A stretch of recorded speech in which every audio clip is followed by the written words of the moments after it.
रावण अपने समय का सबसे बड़ा विद्वान था, जो कि राजनीति और शासन काल में माहिर था। रामायण में बताया गया है कि जब श्री राम के वार के बाद रावण अपनी मौत के करीब था और अपनी आखिरी सांसें ले रहा था, तब श्री राम ने लक्ष्मण को रावण के पास बैठने को कहा ताकि वो रावण से राजपाट चलाने के लिए शासन ज्ञान और कूटनीतियों का वो ज्ञान ले सके जो उन्हें रावण जैसा सर्वज्ञानी ही दे सकता था। लक्ष्मण अपने बड़े भाई की बात मानते हुए रावण के पास गए और उनके सर के पास खड़े हो गए, लेकिन रावण कुछ नहीं बोले। तब श्री राम ने लक्ष्मण को रावण के पैरों की ओर खड़े रहने को कहा, क्योंकि जब भी हमें किसी से ज्ञान लेना हो तो हमारा स्थान उनके पैरों में होना चाहिए। ये सुनने के बाद लक्ष्मण रावण के पास गए और इस बार उनके पैरों के पास खड़े हो गए। फिर आखिरकार रावण ने लक्ष्मण को जिंदगी में सफलता के 3 रहस्य बताए।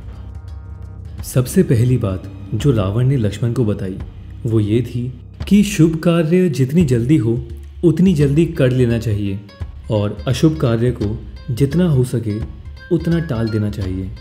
इससे ना ही हम खुद को बल्कि अपनों को भी नुकसान होने से बचा सकते हैं।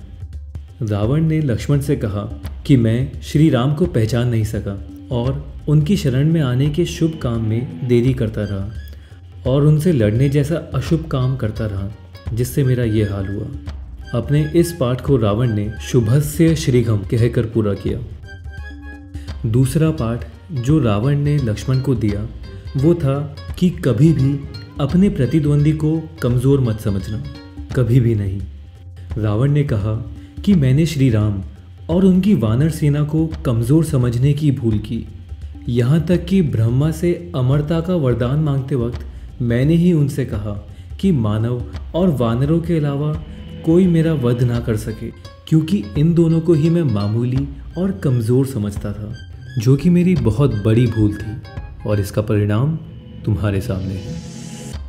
तीसरा और रावण का आखिरी पाठ ये था कि कभी भी अपनी लाइफ के सीक्रेट यानी कि अपनी ज़िंदगी के राज किसी को भी नहीं बताने चाहिए, किसी को भी नहीं।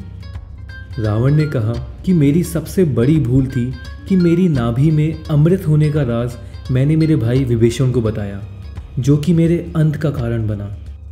इसीलिए चाहे कोई कितना भी प्रिय हो, अपने ज़िंदगी के राज किसी को भी मत बताना। रावण ने कहा कि उसको ये ज़िंदगी के सीख, ये ज्ञान अपने जीवन के कड़वे अनुभवों से मिला है, जो कि वो लक्ष्मण को दे रहा है।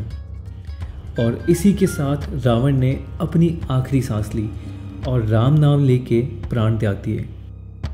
रामायण भले ही सत्य की असत्य पर विजय की एक गाथा हो, लेकिन आज भी उनका हर एक पात्र हमें ज़िंदगी की कोई ना कोई सीख देता है।